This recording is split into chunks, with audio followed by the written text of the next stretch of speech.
Congruence, Educational System Model, dan Illuminative.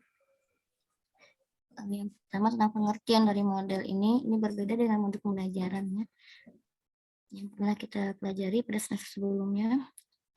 Di sini ada beberapa pakar menyebutkan tentang pengertian model. Yang pertama, pribadi mengatakan bahwa model adalah upaya untuk mengkonkretkan sebuah teori sekaligus juga merupakan sebuah analogi dan representasi dari variabel-variabel yang terdapat dalam metode tersebut. Kemudian Sagala mengatakan bahwa model adalah kerangka konseptual yang digunakan sebagai pedoman dalam melakukan kegiatan. Kemudian Lucci, Klein, dan Tracy mengatakan bahwa model adalah representasi realitas yang disajikan dengan tingkat struktur dan keteraturan. Jadi model adalah bentuk ideal yang disederhanakan dari sebuah realitas. Kemudian Snellbaker mengatakan bahwa model adalah konkretisasi teori yang bertujuan sebagai perantara proses dan variabel yang terdapat dalam teori tersebut. Jadi model adalah sebuah rangkaian hubungan yang logis baik dalam bentuk kuantitatif maupun kualitatif yang mengaitkan ciri-ciri realitas yang relevan secara bersama dengan apa yang menjadi perhatian kita. Kemudian penelitian di sini maksudnya evaluasi ya, lebih ke evaluasi. Salah satu kompetensi yang harus dimiliki seorang pendidik adalah kemampuan mengadakan evaluasi, baik dalam proses pembelajaran maupun penilaian hasil belajar. Evaluasi adalah suatu kegiatan atau proses yang sistematis, berkelanjutan, dan menyeluruh dalam rangka pengendalian, penjaminan, dan penetapan kualitas atau nilai dan arti berbagai komponen pembelajaran berdasarkan pertimbangan dan kriteria tertentu. Evaluasi pembelajaran bertujuan untuk mengetahui sampai sejauh mana efisiensi proses pembelajaran yang dilaksanakan dan efektivitas pencapaian tujuan pembelajaran yang ditetapkan. Adapun model-model penelitian evaluasi ini, yang pertama measurement model. Menurut model ini, penilaian pendidikan adalah pengukuran terhadap berbagai aspek tingkah laku dengan tujuan untuk melihat perbedaan-perbedaan individu atau kelompok yang hasilnya diperlukan dalam rangka seleksi, bimbingan, dan perencanaan pendidikan bagi para siswa di sekolah. Ruang lingkup evaluasi menurut model ini adalah tingkah laku, terutama tingkah laku siswa yang mencakup kemampuan hasil belajar, kemampuan pembawaan, intelijensi dan bakat, minat, sikap, dan juga aspek-aspek kepribadian siswa. Alat penilaian yang lazim digunakan dalam model ini adalah tes tertulis atau paper and pencil test. Pendekatan atau cara-cara yang ditempuh dalam kegiatan evaluasi measurement model ini adalah menempatkan kedudukan setiap siswa dalam kelompoknya melalui pengembangan norma kelompok dalam evaluasi hasil belajar. Kemudian membandingkan hasil belajar antara dua atau lebih kelompok yang menggunakan program atau metode pengajaran yang berbeda-beda melalui analisis secara kuantitatif. Kemudian teknik evaluasi yang digunakan terutama tes yang berbentuk objektif yang terus dikembangkan untuk menghasilkan alat evaluasi yang valid. Keunggulan dari model ini adalah sumbangannya yang sangat berarti dalam hal penekanannya terhadap pentingnya objektivitas proses penilaian. Selain itu, evaluasi dalam model ini memungkinkan untuk melakukan analisis instrumen dan hasil evaluasi secara statistik.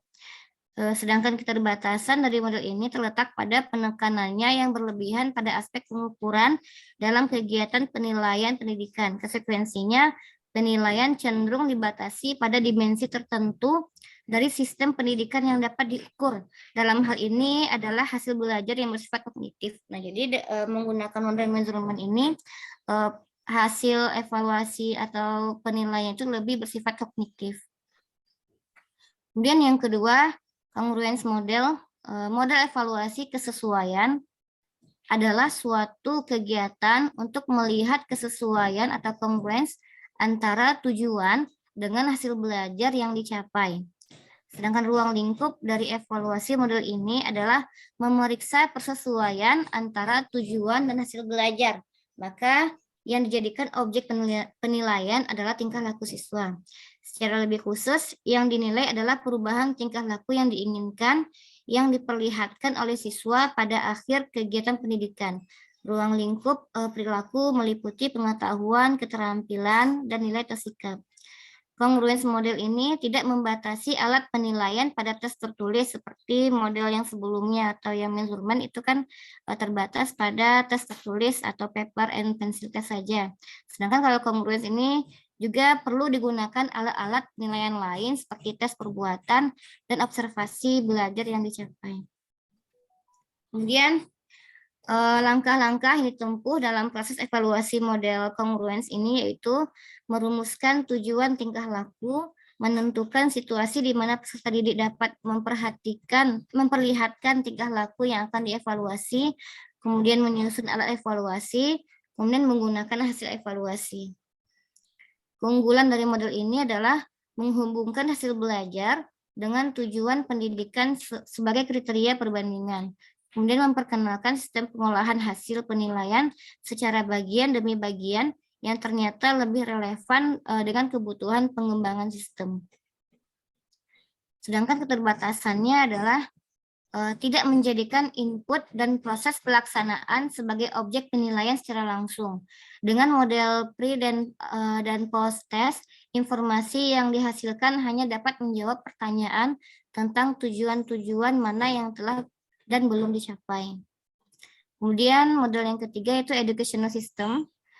Hasil evaluasi menurut model ini adalah untuk membandingkan performance dari berbagai dimensi sistem yang sedang dikembangkan dengan sejumlah kriteria tertentu.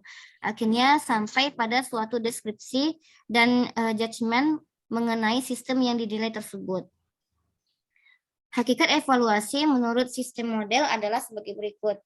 Yang pertama, penilaian ditujukan kepada berbagai dimensi sistem, kemudian perbandingan antara performance dan kriteria, kemudian tidak hanya berakhir dengan deskripsi, tetapi juga judgement sebagai kesimpulan dari penilaian, kemudian hasil penilaian digunakan sebagai bahan atau input bagi pengambilan keputusan dalam rangka penyempurnaan sistem maupun penyimpulan mengenai kebaikan sistem yang bersangkutan secara menyeluruh.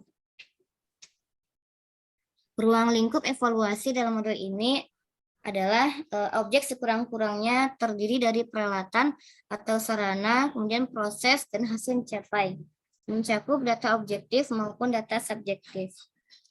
Keunggulan dari model ini adalah perlunya penilaian dilakukan terhadap berbagai dimensi sistem. Tidak hanya hasil yang dicapai saja, melainkan juga input dan proses yang dilakukan tahap demi tahap. Kemudian model yang keempat, illuminative model. Tujuan penilaian menurut model ini adalah mengadakan studi yang cermat terhadap sistem yang bersangkutan. Studi difokuskan pada permasalahan bagaimana implementasi suatu sistem dipengaruhi oleh situasi sekolah, tempat sistem tersebut dikembangkan, keunggulan, kelemahan, serta pengaruhnya terhadap proses belajar siswa. Hasil evaluasi ditekankan pada deskripsi dan interpretasi, bukan pengukuran dan prediksi sebagaimana model-model sebelumnya. Dalam pelaksanaan evaluasi, model ini lebih menekankan penggunaan judgment, selaras dengan semboyannya, the judgment is the evaluation. Tahapan evaluasi dalam illuminative model ini terdiri dari 3 fase, yaitu pertama observe atau observasi, kemudian yang kedua inquiry further, kemudian yang ketiga seek to explain. Keunggulan dari model ini adalah menekankan pentingnya dilakukan penilaian yang kontinu selama proses pelaksanaan pendidikan sedang berlangsung. Keterbatasannya itu terletak pada segi teknis pelaksanaannya. Mungkin secara rinci bisa dibaca di makalah. Demikian presentasi kami pada kesempatan kali ini. Terima kasih atas perhatiannya. Kami mohon nanti kritik saran untuk menyempurnakan makalah ini, dan kami akhiri. Terima kasih. Assalamualaikum warahmatullahi wabarakatuh. Kami kembalikan kepada moderator untuk melanjutkan kepada makalah berikutnya. Terima kasih kepada Saudari Dipi Faizah yang telah menyampaikan paparannya kepada kita bersama. Untuk selanjutnya kita beri kesempatan kepada penyaji kedua untuk memaparkan makalah selanjutnya dengan tema yang sama, tetapi pada pengembangan inovasi kurikulumnya. Kepada Saudari Ernayanti, waktu dan tempat kami persilakan. Ya, terima kasih kepada moderator yang terhormat itu Bapak Profesor Dr. Dan Pak Dr. Muhammad Kasim. Nah, selanjutnya ini kita lanjut saya screen. Penghormatan kita tentangkan dulu kepada makalah, kata-kata pujian, PowerPoint.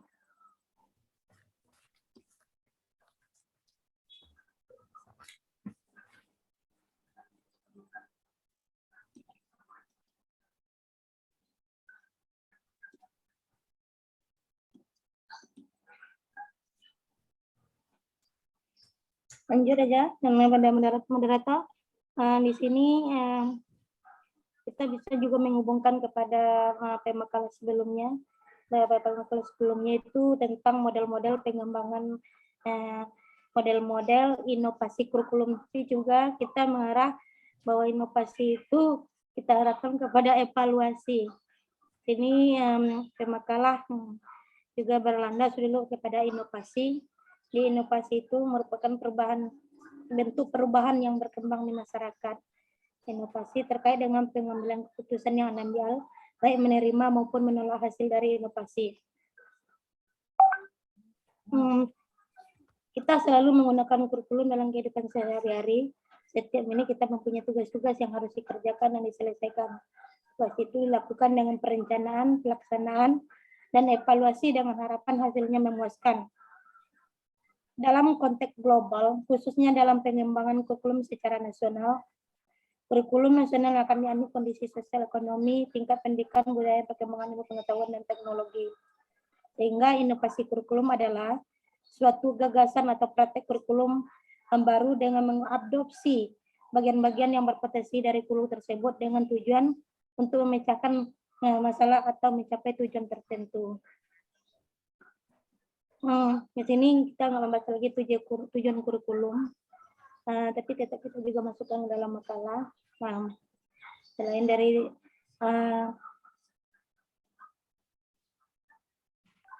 ini pengertian kurikulum, kita lanjut.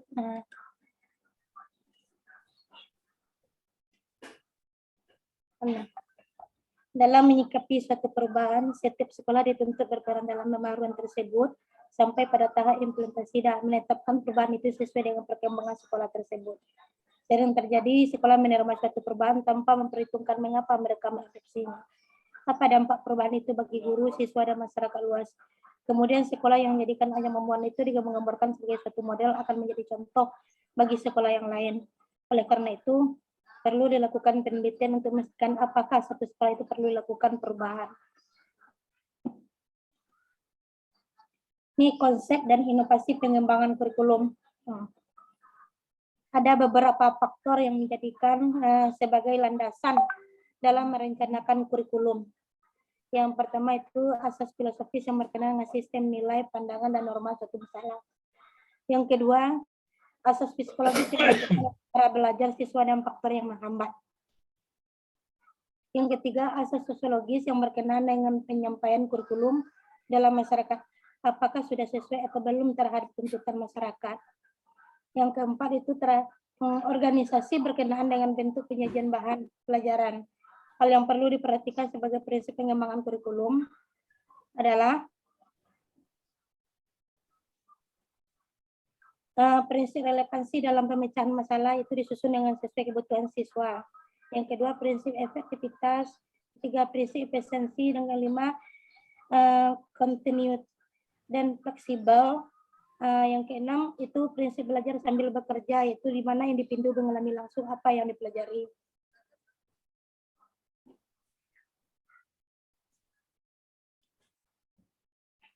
Pada hakikatnya, pengembangan kurikulum merupakan pengembangan komponen-komponen kurikulum yang berbentuk sistem kurikulum itu sendiri, yaitu komponen tujuan, bahan, metode peserta didik, pendidik, media, lingkungan, sumber belajar, dan lain-lainnya.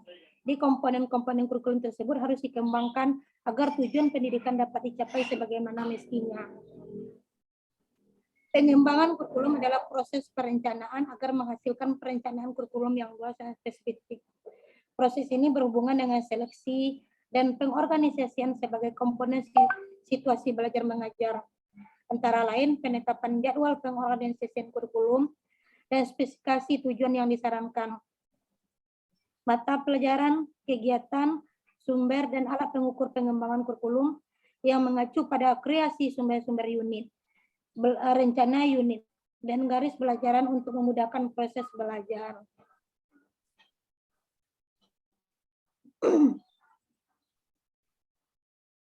Ini sedikit juga kita bahas tentang faktor-faktor penyebab dilakukannya inovasi kurikulum. Di sini kan kita udah bahas sebelumnya kenapa kurikulum itu dilakukan inovasi. Tapi nanti kita hubungkan dengan perkembangannya bahwa penyebab kenapa inovasi itu dilaksanakan terhadap kurikulum ini kita lihat dalam makalah yang Bapak Ibu.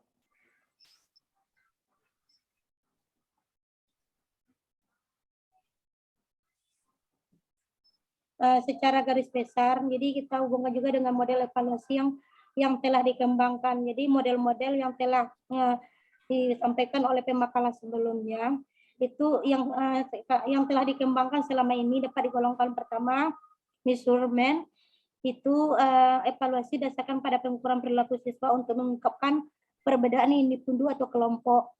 Di sini model-model ini sudah dikembangkan tapi memiliki kelemahan dan kelebihan. Nah, yang kedua, model itu Chong-Range. Evaluasi yang dasarkan pada pemeriksaan sesuai antara tujuan pendidikan dan hasil belajar yang dicapai untuk melihat sejauh mana perubahan hasil pendidikan telah terjadi. Di sini model Chong-Range ini juga memiliki konsep ini tidak dijadikan sebagai input dan proses pelaksanaan sebagai objek langsung evaluasi. Di sini inovasi ini baik pemakalah 1 maupun pemakalah 2 lebih mengarahkan inovasi kepada evaluasi itu. Yang ketiga itu model itu education system evaluation. Jadi model ini didasarkan pada perbandingan antara performa setiap dimensi program dan kriteria yang akan berakhir dengan suatu deskripsi dan penilaian. Ini tentang model-model dan perkembangannya itu juga bisa dilihat oleh Bapak Ibu di dalam makalah yang telah kami share. Nih, beberapa pengembangan inovasi kurikulum Indonesia itu ada 3, yaitu inovasi kurikulum berbasis kompeten, yang kedua inovasi kurikulum berbasis masyarakat, yang ketiga inovasi kurikulum berbasis keterpaduan. Ini ada beberapa pengembangan inovasi kurikulum yang ada di Indonesia. Selanjutnya itu terima kasih, mohon kritik dan saran yang mana makalah ini jauh dari kesempurnaan.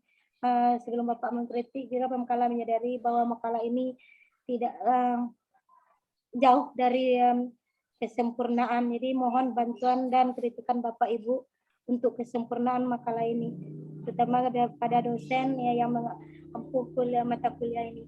Terima kasih moderator, terima kasih Bapak Prof. Kita kembalikan kepada moderator.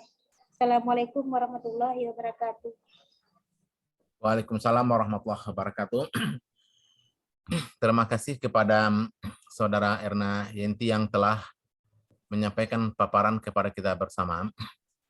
Untuk itu, mari kita beri masukan dan tanggapan untuk kesempurnaan makalah ini. Kepada rekan-rekan yang ingin menanggapi, kita beri kesempatan ke waktu pertama kepada 3 orang. Silakan. Yang pertama siapa? Silakan. Mohon untuk menutup apa ini gimana, Bapak? Udah tertutup Sudah, kan? Bu. Sudah, Bu Udah Irma. tertutup. Ya, terima Pertama kasih. kepada saudari Indah Fitri, yang kedua ada Pak Alirman, satu lagi, ketiga siapa?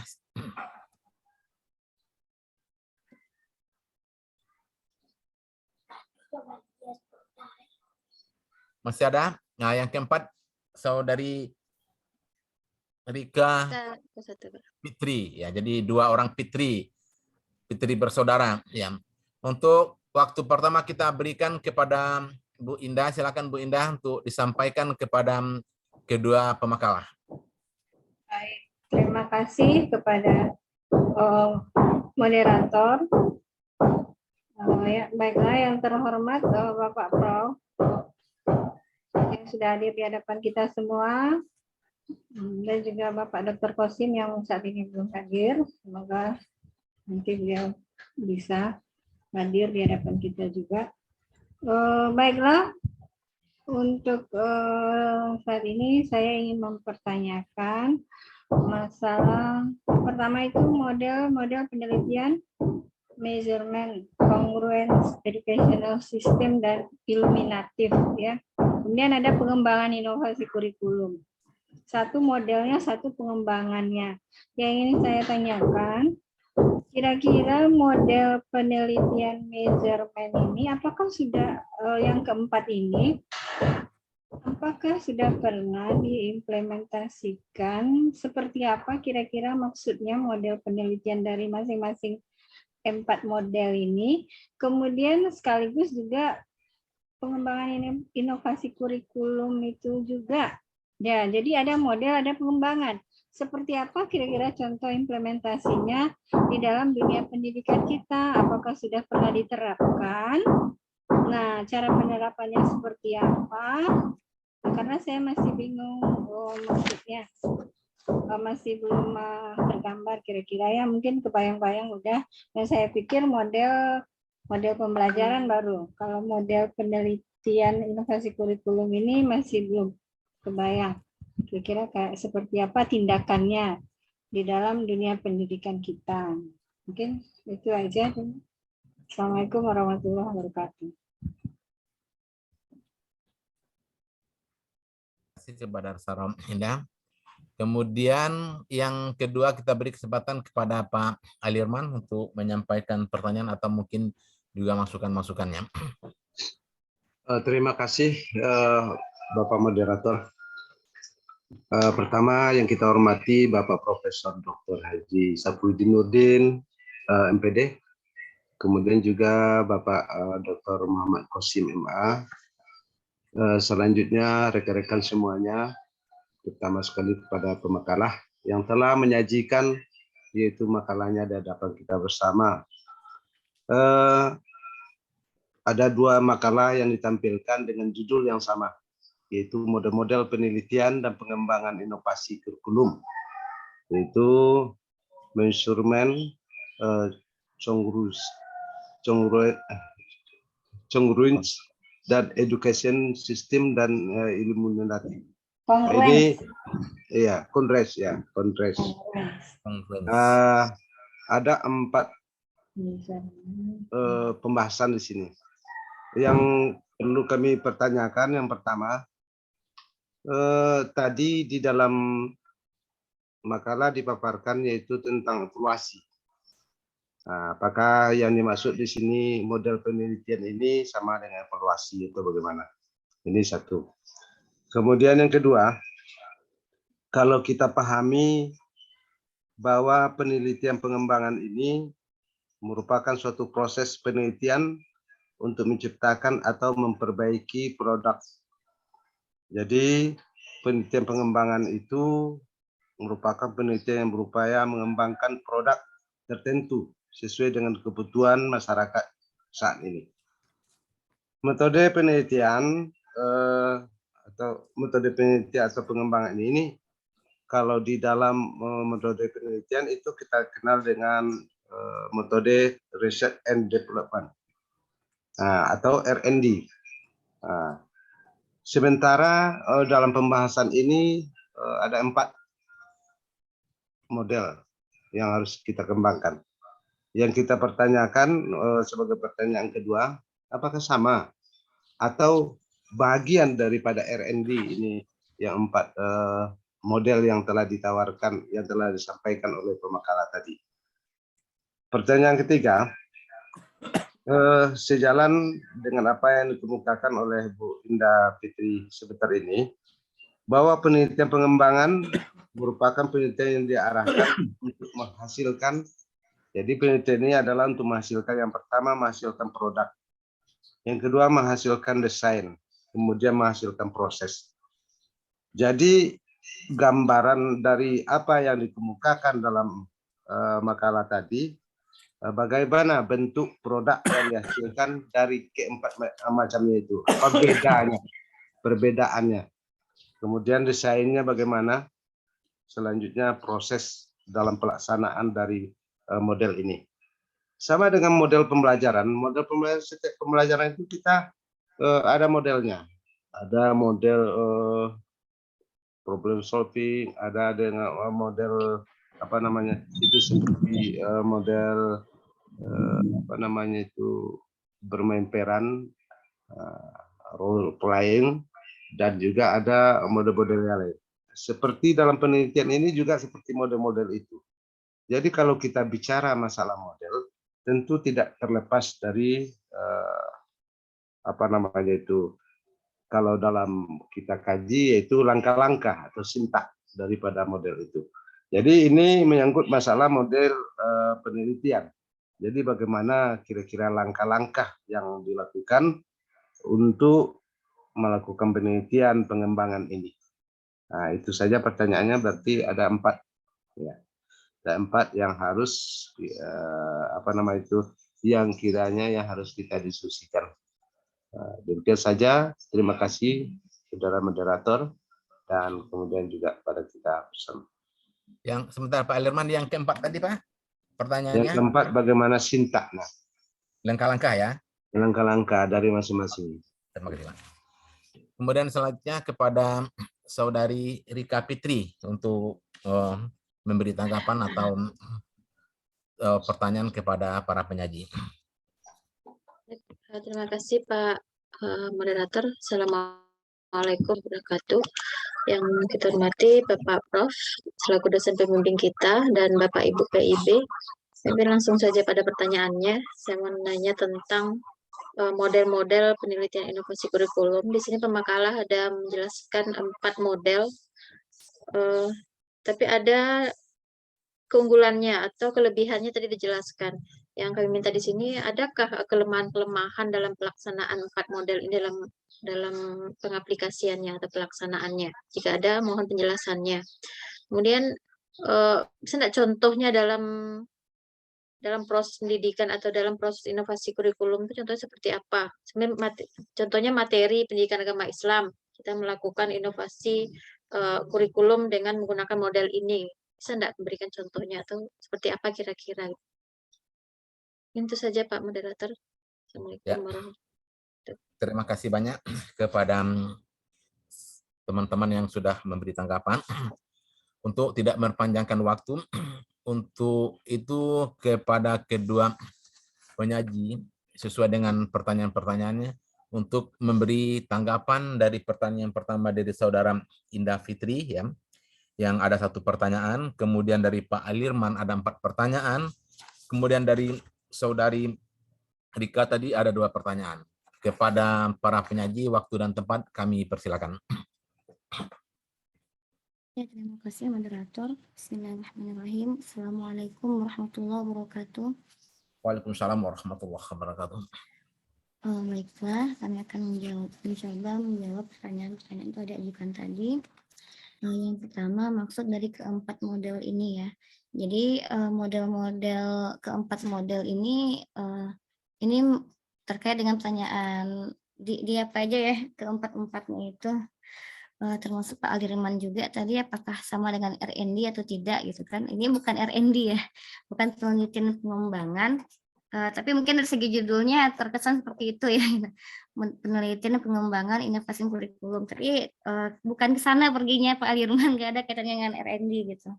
Kalau menurut saya gitu, mungkin tadi nanti kita tanyakan pada Prof kita, judulnya ini apa ada kaitannya apa tidak gitu kan. Cuman dari apa yang kami baca dari literatur yang ada itu, ini lebih kepada model-model dalam melakukan evaluasi. Nah, evaluasi pendidikan dalam pendidikan. Nah, mungkin hubungan dengan inovasi itu kita membuat inovasi itu tentu didahului dengan evaluasi dulu. Dari evaluasi ini makanya kemudian kelemahan-kelemahannya itu mungkin kita lakukan inovasi untuk bisa menyempurnakan apa yang belum baik gitu kan. Jadi bagaimana evaluasi itu ada modelnya 4. Yang pertama itu measurement model, kemudian yang kedua congruence model, kemudian educational model, dan juga illuminative gitu. Nah, jadi mungkin kalau mau ditanyakan yang pertanyaan Pak Aldirman banyak tentang R&D tadi ya, jadi enggak, kalau menurut kami, kalau saya pribadi tuh kurang berkaitan dengan itu gitu kan, metode penelitian. Kalau R&D kan lebih ke metodologi penelitian jadinya gitu kan, berbeda dengan ini yang lebih kepada evaluasi dalam pendidikan atau pembelajaran yang mungkin nanti menjadi landasan dalam melakukan inovasi kurikulum gitu. Nah, baik, adapun maksud dari keempat model ini menjawab pertanyaan Bu Indah.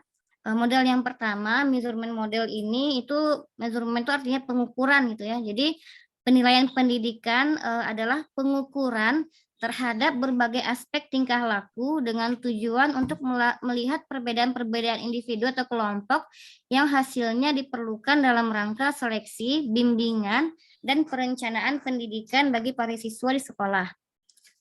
Jadi alat yang digunakan dalam penilaian ini biasanya itu adalah tes tertulis atau paper and pencil test gitu. Untuk mendapatkan hasil pengukuran yang setepat mungkin, ada kecenderungan untuk mengembangkan alat-alat penilaian atau tes yang baku. Nah, jadi dalam measurement model ini itu lebih ke pengukuran gitu ya, lebih ke kuantitatif, data-data yang ada gitu kan. Nah, kemudian dan biasanya itu lebih ke ranah kognitif yang dinilai gitu, karena dia dalam bentuk lebih ke bentuk kuantitatifnya. Kemudian keterbatasan model ini, pertanyaan dari Bu Rika, terletak pada penekanannya yang berlebihan pada aspek pengukuran dalam kegiatan penilaian pendidikan. Sehingga konsekuensinya itu penilaian cenderung dibatasi pada dimensi tertentu dari sistem pendidikan yang dapat diukur. Nah, jadi kan yang dapat diukur cuma nilai-nilai gitu kan. Sementara dari mungkin dan ini hanya dari sisi hasil belajar secara kognitif saja yang bisa diukur gitu. Nah, karena masalahnya itu hasil belajar yang bersifat kognitif tersebut bukan merupakan satu-satunya indikator bagi keberhasilan kurikulum. Kurikulum sebagai suatu alat untuk mencapai tujuan pendidikan diharapkan dapat mengembangkan berbagai potensi yang ada pada diri siswa, tidak terbatas hanya pada potensi kognitif saja. Jadi ada beberapa ketidakserasian model ini dengan proses pengembangan kurikulum atau sistem pendidikan. Kelemahannya itu yang pertama, dalam pengembangan alat penilaian, model ini banyak dipengaruhi oleh prosedur yang ditempuh dalam pengembangan tes psikologis, antara lain tes intelijensi dan tes bakat. Untuk mengembangkan tes tersebut berlaku ketentuan bahwa soal tes yang memiliki daya pembeda rendah perlu direvisi atau diganti dengan tes lain yang mempunyai daya pembeda tinggi. Prosedur ini kurang cocok diterapkan dalam penilaian hasil belajar. Hal itu dalam rangka pengembangan pendidikan, karena dalam penilaian pendidikan yang penting adalah butir soal tes yang dibuat betul-betul konsisten dengan tujuan pendidikan yang ingin dinilai pencapaiannya. Dan yang kedua, dalam pengolahan hasil tes. Model ini yang measurement itu dipengaruhi oleh prosedur pengolahan hasil tes psikologi dan nilai dicapai oleh masing-masing siswa lebih mencerminkan kedudukannya dalam kelompok. Jadi dalam proses pengembangan pendidikan, nilai semacam ini kurang mempunyai arti karena sifatnya relatif. Yang lebih berarti dalam proses pengembangan pendidikan adalah nilai-nilai yang menunjukkan sejauh mana tujuan-tujuan pendidikan telah dicapai oleh siswa secara individual maupun kelompok, bukan nilai relatif yang mencerminkan posisi siswa dalam kelompoknya. Kemudian yang ketiga, informasi yang disajikan menurut model ini lebih berbentuk nilai keseluruhan atau total score yang dicapai setiap siswa yang dilengkapi dengan data mengenai nilai rata-rata dan standar dari yang dicapai kelompok. Informasi semacam ini kurang relevan dengan kebutuhan yang dirasakan dalam proses pengembangan pendidikan karena nilai keseluruhan lebih banyak menyembunyikan daripada mengungkapkan informasi yang diperlukan untuk kepentingan penyempurnaan sistem. Karena yang lebih diperlukan dalam proses pengembangan pendidikan adalah bentuk penyajian hasil tes yang dapat memberikan petunjuk tentang bagian-bagian mana dari sistem pendidikan yang masih lemah dan karenanya memerlukan perbaikan. Kemudian model yang kedua, congruence model, atau model kesesuaian, artinya adalah suatu kegiatan untuk melihat kesesuaian antara tujuan dengan hasil belajar yang dicapai. Jadi di sini kongruensi itu artinya dia ada upaya untuk melihat kesesuaian apakah sesuai atau tidak antara tujuan yang telah direncanakan dengan hasil yang dicapai. Jadi itu yang congruence model. Jadi evaluasi ini lebih menekankan kepada sesuai tidak antara tujuan dengan hasil yang dicapai oleh siswa. Jadi penilaian adalah usaha untuk memeriksa persesuaian antara tujuan-tujuan pendidikan yang diinginkan dan hasil belajar yang telah dicapai. Ruang lingkupnya itu memeriksa persesuaian antara tujuan dan hasil belajar. Maka yang dijadikan objek penilaian adalah tingkah laku siswa. Perbedaan dengan yang pertama, kalau yang pertama itu alat penilaiannya itu lebih kepada tes tertulis, sementara kalau di sini bukan hanya itu saja, akan tapi juga bisa dengan tes yang lainnya itu seperti pre and post test dan lain sebagainya. Kemudian lanjut dari pertanyaan Bu Rika tentang kelemahannya itu dari segi keterbatasannya, dia tidak menjadikan input dan proses pelaksanaan sebagai objek penilaian secara langsung. Dengan model pre and post test, informasi yang dihasilkan hanya dapat menjawab pertanyaan tentang tujuan-tujuan mana yang telah dan belum dicapai. Pertanyaannya, mengapa tujuan-tujuan tertentu belum dapat dicapai, belum dapat dijawab dengan model ini gitu. Jadi dengan demikian pendekatan ini membantu pengembang kurikulum dalam menentukan bagian-bagian dari sistem yang masih lemah, tetapi kurang membantu di dalam mencari jawaban tentang segi-segi yang masih lemah dan kemungkinan mengatasi kelemahan-kelemahan tersebut. Kemudian model yang ketiga adalah educational system model. Jadi hakikat pada model ini adalah untuk membandingkan performance dari berbagai dimensi sistem yang sedang dikembangkan dengan sejumlah kriteria tertentu. Sehingga pada suatu deskripsi dan judgement mengenai sistem yang dinilai tersebut. Artinya dia membandingkan antara performance dari berbagai dimensi sistem yang dikembangkan dengan sejumlah kriteria tertentu. Jadi ada kriteria ditentukan gitu dalam melakukan evaluasi ini. Gitu. Jadi prinsip-prinsipnya itu yang pertama menekankan pentingnya sistem sebagai suatu keseluruhan yang dijadikan objek penilaian tanpa membatasi pada aspek hasil yang dicapai saja. Kemudian yang kedua, perbandingan antara performance dan kriteria merupakan salah satu inti yang penting. Kemudian yang ketiga, kegiatan penilaian tidak hanya berakhir pada suatu deskripsi tentang keadaan dari sistem yang telah dinilainya, melainkan harus sampai pada suatu judgement mengenai baik buruknya dan efektif atau tidaknya sistem pendidikan tersebut. Kemudian, informasi yang diperoleh dari hasil penilaian berfungsi sebagai bahan atau input bagi pengambilan keputusan mengenai sistem yang bersangkutan dalam rangka penyempurnaan sistem selama sistem tersebut masih dalam tahap pengembangan dan penyimpulan mengenai kebaikan dari sistem pendidikan yang bersangkutan dibandingkan dengan sistem yang lain.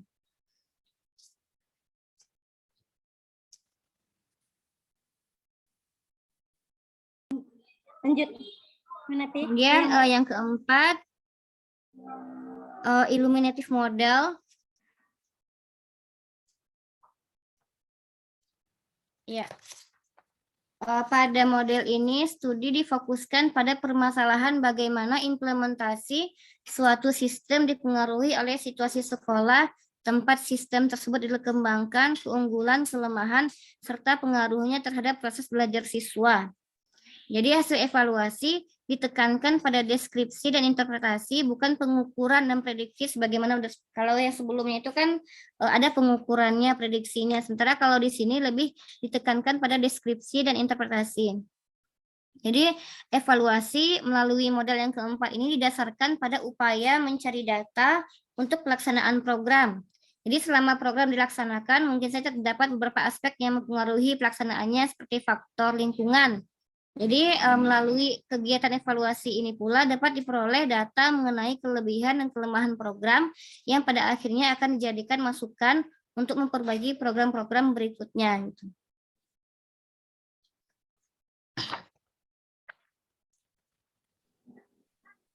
Adapun keterbatasan atau kekurangan dari model ini terletak pada segi teknis pelaksanaannya yang meliputi kegiatan penilaian tidak didahului oleh adanya perumusan kriteria secara eksplisit, kemudian objektivitas penilaian yang dilakukan perlu dipersoalkan, kemudian adanya kecenderungan untuk menggunakan alat penilaian yang terbuka dalam arti kurang spesifik dan berstruktur, kemudian tidak menekankan pentingnya penilaian terhadap program bahan-bahan kurikulum selama bahan-bahan tersebut disusun dalam tahap perencanaan. Ya, mungkin itu untuk sementara. Kami kembalikan kepada moderator. Terima kasih kepada Saudari Depi Pak Iza yang telah memberi beberapa jawaban. Kemungkinan masih ada jawaban yang belum terjawab, termasuk dari Bapak Alirman tadi. Yang pertama, pertanyaan Pak Alirman yang pertama itu ada apakah sama dengan evaluasi dari model-model pengembangan ini. Kemudian dari metode yang kedua tadi, apa ini metode Erdin? Pemakalah menjelaskan tidak sama. Ini adalah bagian dari evaluasi. Kemudian pertanyaan Saudari Rika sudah dijawab. Kemudian juga masih ada yang belum terjawab. Yang kedua itu berikan contoh-contoh daripada model-model penelitian dan penelitiannya ini. Kemudian juga termasuk yang pertanyaan Pak Alirman itu pertanyaan yang ketiga itu bagaimana bentuk produknya, itu baik desain, kemudian proses, kemudian 4 adalah langkah-langkahnya. Mudah-mudahan ini mungkin ada yang bisa memberi tambahan atau mungkin dari Saudari Ernayanti juga ingin menambahkan kepada pemakalah. Ya. Ya, terima kasih moderator. Memang ini satu pertanyaan, satu pertanyaan pertama, kedua, ketiga itu saling dikaitkan. Memang kita nggak menyelesaikan satu pertanyaan. Kita saling menghubungkan 1, 2, dan 3. Itu pun saya tunggu-tunggu dari tadi. Ya, terima kasih pada moderator. Ini antara model dengan pengembangan itu tuh saling berkaitan. Jadi pertanyaan 1, 2, dan 3 itu kita bisa hubungkan juga dengan pengembangan. Nah, di sini jadi tadi ada 4 pengembangan model inovasi kurikulum. Jadi kita hubungkan kepada evaluasi. Dengan 4 model itulah kita melakukan pengembangannya. Dan bisa juga diberikan kepada contoh atau pendekatan yang bagaimana yang harus dilakukan untuk pengembangan 4 inovasi ini. Di sini saya juga memberikan jawaban bahwa 4 konsep dalam pengembangan kurikulum ini itu yang pertama yang pertama konsep ini lebih menekankan tentang dengan pengukuran di pendekatan yang dilakukan dalam kegiatan ini itu dengan cara menempatkan kedudukan setiap siswa dalam kelompoknya melalui pengembangan norma kelompok dan evaluasi hasil belajar. Yang kedua, dalam instrumen ini membandingkan hasil belajar antara 2 atau lebih kelompok yang menggunakan program pengejaran yang berbeda-beda melalui analisis secara kuantitatif. Yang ketiga, itu teknik evaluasi yang digunakan terutama seperti tes yang berbentuk objektif yang terus dikembangkan untuk menghasilkan alat evaluasi yang valid. Jadi untuk pengembangan model newsroom ini itu lebih memfokuskan kepada pengukuran hasil. Yang kedua, congruence ini untuk kesesuaian. Ini model ini adalah dapat dilakukan dengan menggunakan prosedur pre and post assessment dengan menempuh langkah-langkah pokok seperti penegasan tujuan, pengembangan alat evaluasi, dan pengumuman hasil evaluasi. Jadi dengan bila diumumkan hasil evaluasi, penegasan tujuan, pengembangan alat evaluasi, itu merupakan salah satu bentuk untuk melakukan pengembangan model Chong-Sen. Nah ini. Yang kedua adalah dengan menganalisis hasil evaluasi dilakukan dengan cara bagian demi bagian. Jadi apabila kita telah melakukan ujian, kita bisa mengevaluasi dari ujian yang telah kita lakukan itu untuk menyesuaikan model yang telah kita gunakan dan perlu kita kembangkan. Yang ketiga itu dengan cara teknik evaluasi mencakup tes dan teknik-teknik evaluasi lainnya. So, contohnya cocok untuk menilai berbagai jenis perilaku yang terkandung dalam tujuan. Yang keempat itu kurang menyetujui diadakan evaluasi perbandingan antara dua lebih. Jadi kita hubungkan juga dengan pertanyaan Bu Rika. Itu kelemahannya. Kelemahan tentang congruensi ini adalah kelemahan dari hasil konsep terletak pada ruang lingkupnya evaluasi.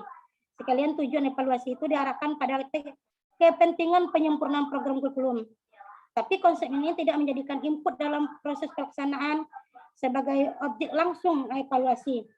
Yang dijadikan perhatian pada konsep ini adalah hubungan antara tujuan dan hasil. Karena dalam congruensi ini kita menuju atau memfokuskan kepada kesesuaian dari model yang kita pakai. Yang berikutnya itu model illumination. Model ini memfokuskan tentang penerangan atau penyempurnaan dari model-model apa yang kita gunakan. Nah, itu perlu kita kembangkan. Nah, gagasan yang terkandung dalam konsep ini memang penting dan menunjang proses penyempurnaan kurikulum. Karena pihak pengembangan kurikulum akan memperoleh informasi yang cukup terintegrasi sebagai dasar untuk mengoreksi dan menyempurnakan kurikulum yang sedang dikembangkan. Karena fokusnya itu tentang penyempurnaan atau penerangan dari model-model yang telah kita pakai. Ini pendekatan ini dapat kita lakukan sebagai contoh menggunakan prosedur yang disebut dengan progresif. Artinya langkah-langkah ini fokus seperti orientasi, pengamatan yang lebih terarah, atau analisis sebab akibat. Nah, yang kedua bersifat kualitatif atau terbuka dan fleksibel atau kolektif. Yang ketiga itu teknik evaluasi ini mencakup kayak observasi, wawancara, angket, analisis, dokumen, dan bila perlu mencakup pula tes. Nah, kalau perlu bisa diadakan tes untuk menganalisis dari model-model yang kita pakai ini, yang perlu kita kembangkan. Itu gunanya untuk kita memakai illumination.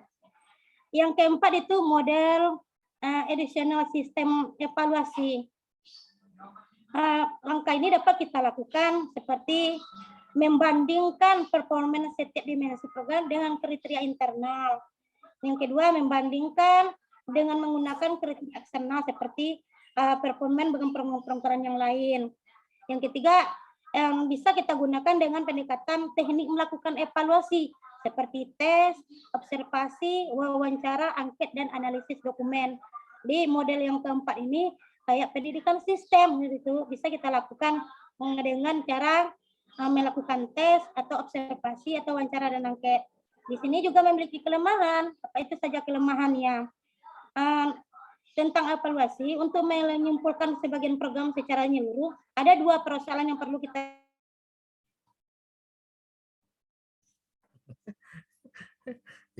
hilang.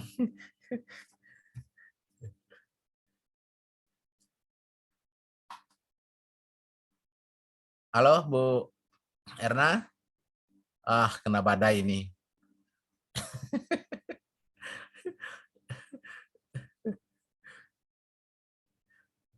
Mungkin Rika yang dekat mungkin bisa dikontak gitu.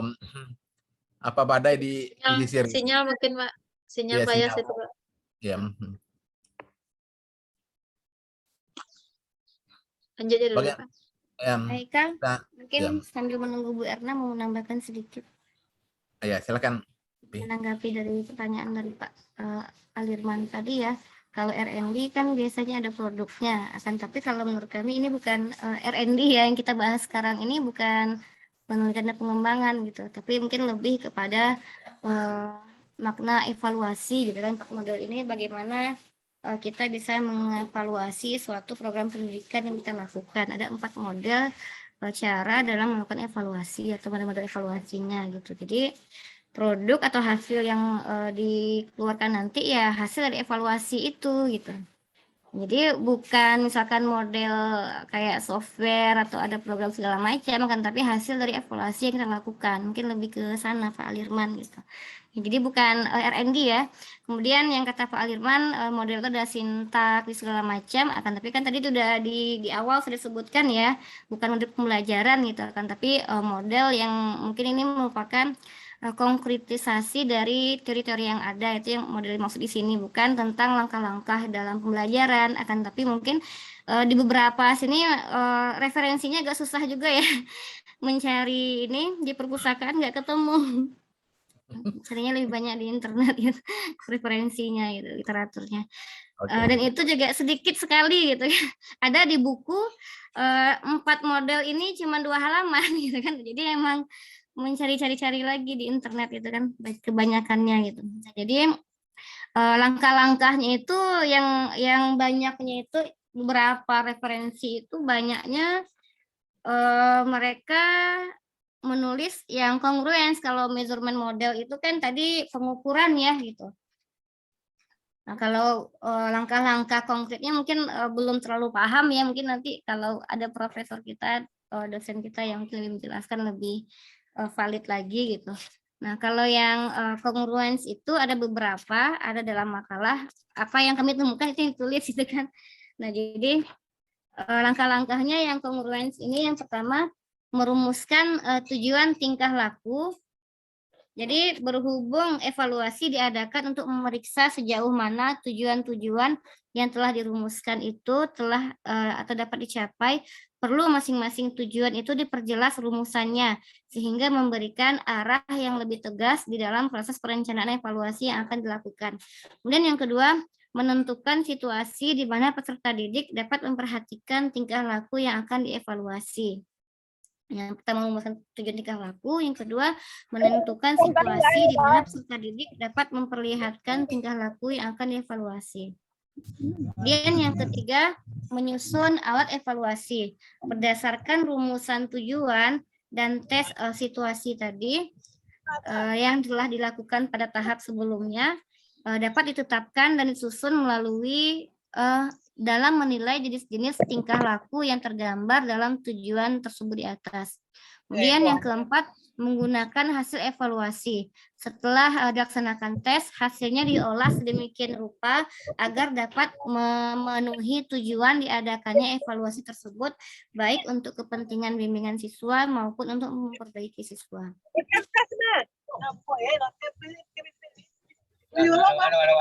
Sedangkan yang 2 model lagi yang edukasional dan iluminatif ini secara konkretnya mungkin kami belum menemukan ya langkah-langkah dari dalam belum kami temukan. Mungkin nanti kalau ada tambahan dari kaum Bu Erna atau kawan-kawan yang lain. Ya mungkin itu kami kembalikan kepada moderator. Oke, saya menambahkan moderator. Silakan Bu Erna, sudah Maaf. sudah oke. Nah, tadi sebelumnya saya menjawab langsung dengan menutup Zoom. Ternyata sekian lama saya berbicara, Zoom-nya sudah hilang. Maaf ini. Jadi sepanjang Depi ngomong, saya juga ngomong dan berbicara sendiri. Ternyata kembali ke Zoom, Zoom-nya tidak ada. Ya kan? Jadi bicara sendiri dan anak pun mendengar langsung. Di sini saya menambahkan ada beberapa langkah, walaupun model pengembangan itu ada 4 yang telah dijelaskan oleh Depi, itu perlu dikembangkan. Di keempat itu educational sistem iluminatif, yang keempat itu digodokkan dengan arti measurement mengarahkan kepada pengukuran hasil kalau saya. Yang kedua measurement itu, yang kedua tentang tolerance. Tolerance ini mengarah kepada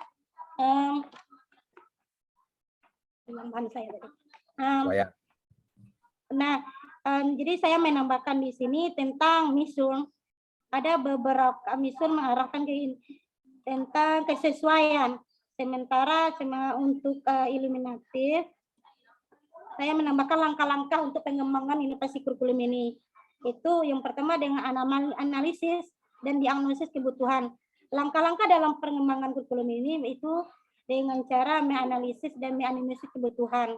Kita lihat kebutuhannya seperti apa, kita melakukan inovasi, dan inovasi itu kita yang cocok enggak, habis itu kalau cocok kita perlu pengembangan. Yang kedua dengan perumusan tujuan. Nah, kita rumuskan dulu tujuan. Kalau seandainya nanti kita mengarahkan kepada measurement, jadi kita perlu rumuskan tujuan yang baru agar ada evaluasi dari tujuan-tujuan yang telah kita gunakan.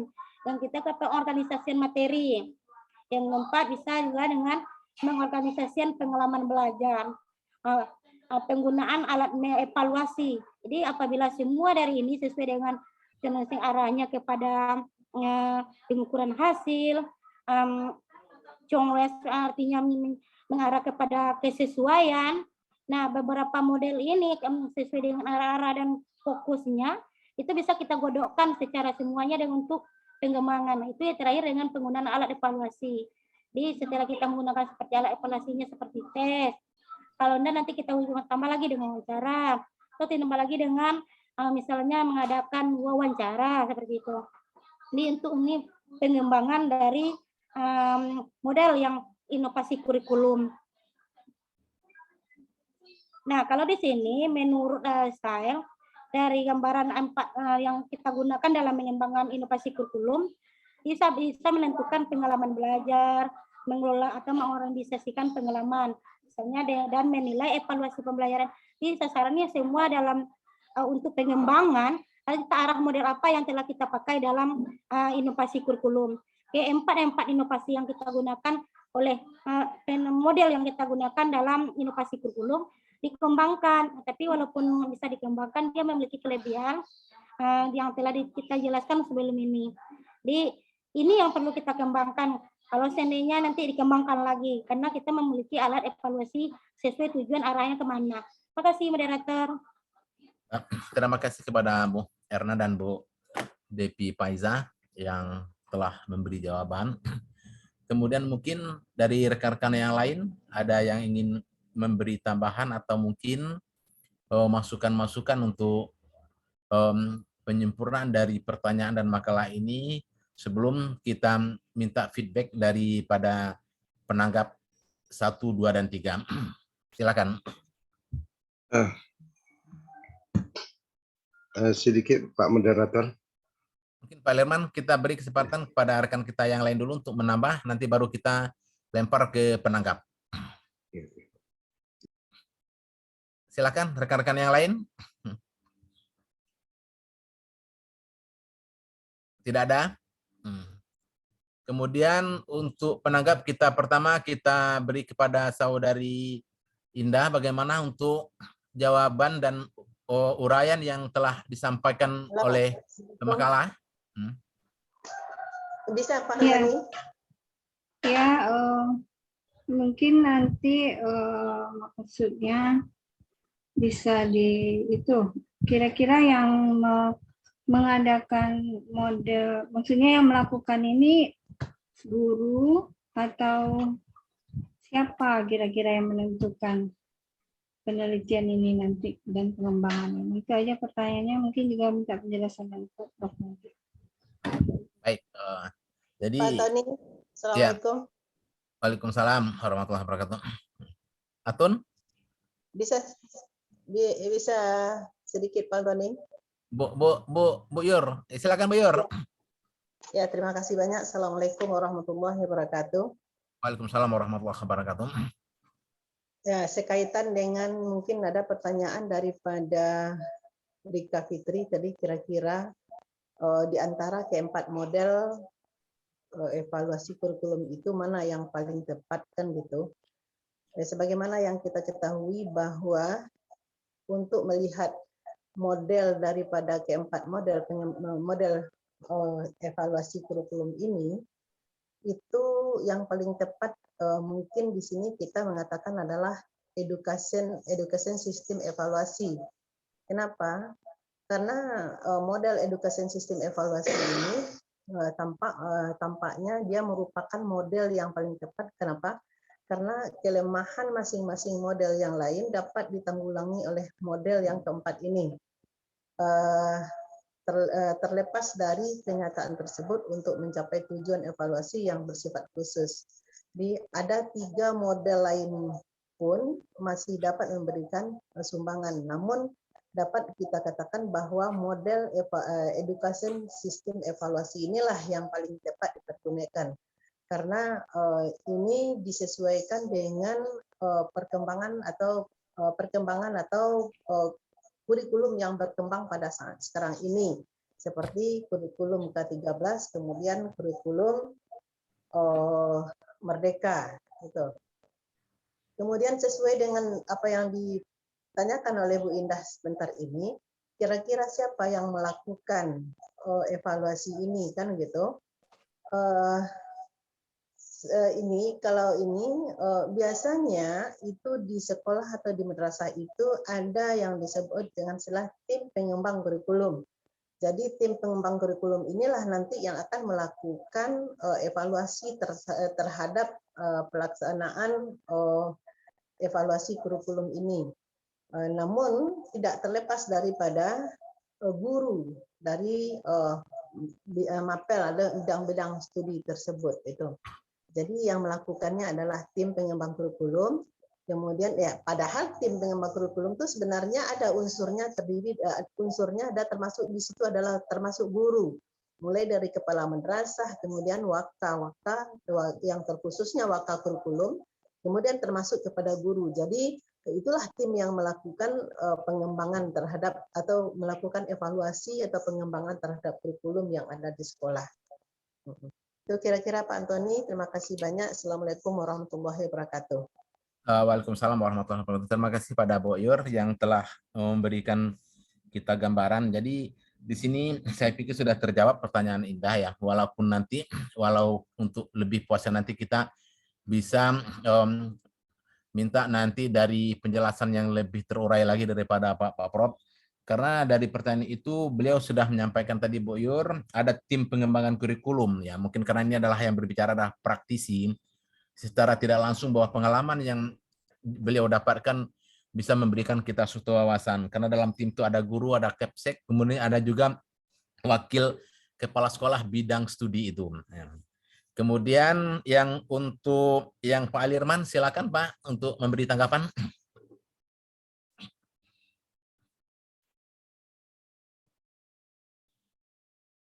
Unmute, Pak. Ya, terima kasih. Ya, terima kasih Pak moderator, Pak Antoni Haikal. Baiklah, yang ini sebenarnya apa yang dikemukakan tadi berawal dari saya melihat dari judul ini. Judul yang ditawarkan adalah model-model penelitian dan pengembangan inovasi kurikulum. Jadi kalau yang 4 model yang telah ditawarkan di sini berhubungan dengan masalah evaluasi, maka saya memang tidak setuju dengan judul di atas. Nah, jadi sebaiknya judul di atas lebih diarahkan, yaitu mungkin model evaluasi dan pengembangan inovasi kurikulum, baru masuk ke dalam yang 4 model ini. Nah, kalau tidak sama dengan R&D. Kalau judul ini model-model penelitian dan pengembangan inovasi kurikulum, itu akan mengantarkan pemikiran kita bagaimana caranya kita melakukan penelitian terhadap pengembangan inovasi kurikulum itu sendiri. Nah, ini apanya? Jadi berawal dari judul inilah sebenarnya timbul pemikiran tadi, apakah tidak sama. Kalau berhubungan dengan model-model penelitian itu, bagaimana penelitian yang kita lakukan untuk mengetahui model-model dalam pengembangan inovasi kurikulum itu. Jadi dalam melakukan inovasi kurikulum itu bukan hanya terbatas masalah evaluasi. Nah, bukan hanya terbatas untuk evaluasi saja.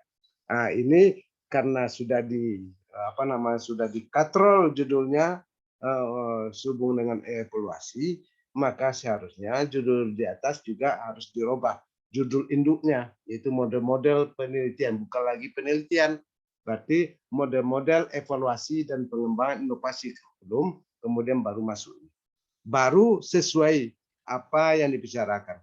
Tapi kalau masih kita mencantumkan model-model penelitian dan pengembangan inovasi kurikulum, kalau hanya itu kita cantumkan judul besarnya, sementara uraiannya adalah 4 model yang telah disampaikan oleh pemakalah ini, maka ini sangat tidak relevan antara uraian dengan antara yang judulnya tema yang disajikan dengan judul apanya.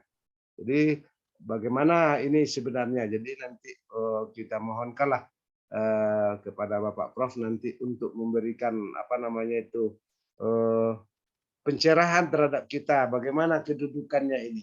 Apakah memang tetap dipertahankan model-model penelitian dan pengembangan inovasi kurikulum atau diganti model-model evaluasi dan pengembangan inovasi kurikulum. Nah, jadi yang menyangkutnya di sini adalah masalah penelitian ini, Pak Moderator. Sehubungan dengan masalah penelitian. Misalnya kalau penelitian itu, berarti kita teliti. Kita teliti itu bukan hanya satu saja, bukan hanya evaluasi saja. Mungkin juga melalui evaluasi, mungkin juga melalui yang lain. Tapi yang jelas ini adalah ini yang perlu apa namanya itu yang membingungkan dalam pikiran saya tadi tentang ini. Kemudian masalah kalau kita buka wacana sedikit, kalau kita lihat masalah model-model dari penelitian dan inovasi kurikulum itu, ini tidak ada nampaknya yang menyangkut dengan yang apa namanya itu yang telah dikemukakan tadi. Ini modelnya ada model CAM. Nah, kemudian ada model Dick dan Cerey. Ada Smith yang mengemukakan modelnya. Ya, karakteristik model pengembangan. Model-model pengembangan.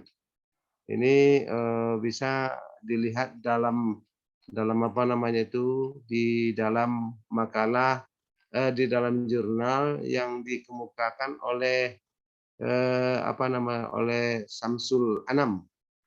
Nah, yaitu model-model penelitian pengembangan, model-model penelitian pengembangannya.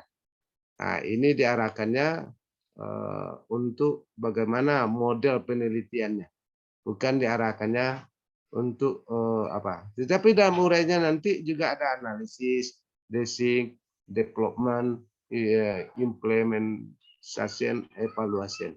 Nah, jadi evaluation ini termasuk bagian daripada penelitian.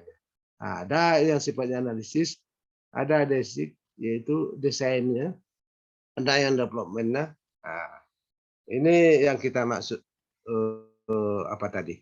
Jadi bagaimana baiknya, yang jelas kita kan sudah sudah berpikir secara analisis terhadap tema yang disajikan kepada kita. Tapi bagaimana kedudukannya tentu kita akan menempatkan kita mohonkan kepada Bapak Prof nanti untuk meletakkan di mana posisi yang sebenarnya ini masalah yang kita gunakan tadi. Ya. Itu kira-kira sebagai tanggapannya Bapak Moderator, Pak Eka. Terima kasih. Wassalamualaikum warahmatullahi wabarakatuh. Waalaikumsalam warahmatullahi wabarakatuh. Ya. Jadi di dalam permasalahan ini juga karena mungkin nanti kita serahkan kepada Pak Prof karena judul yang dibahas itu adalah judul yang diberikan secara silabus oleh makalah yang. Halo? Bisa sedikit Pak Tony sebelum kita serahkan kepada Pak Prof. Silakan Bu. Nah, terima kasih banyak. Assalamualaikum warahmatullahi wabarakatuh. Waalaikumsalam warahmatullahi wabarakatuh. Kaitan dengan pertanyaan yang dikemukakan oleh Pak Alirman sebentar ini, itu masalah yang berkaitan dengan judul, kemudian berkaitan dengan masalah pembahasan yang dilakukan oleh pemakalah. Dari judul, itu judul kita dalam bentuk adalah penelitian, evaluasi, dalam bentuk penelitian, kan begitu. Ternyata lari pembahasan kita yaitu pada evaluasi kurikulum, kan begitu. Sebenarnya kalau kita lihat, memang ini tidak ada masalah, ya sedikit ya Pak Yaman, maaf. Tidak ada masalah. Kenapa? Karena di saat kita melakukan penelitian terhadap kurikulum, itu kita tidak terlepas daripada melakukan evaluasi terhadap kurikulum yang dilakukan. Kenapa? Karena sasaran kita itu adalah peserta didik. Ya, tujuan itu adalah di dalam kita melakukan proses pendidikan, itu sasaran kita itu adalah peserta didik.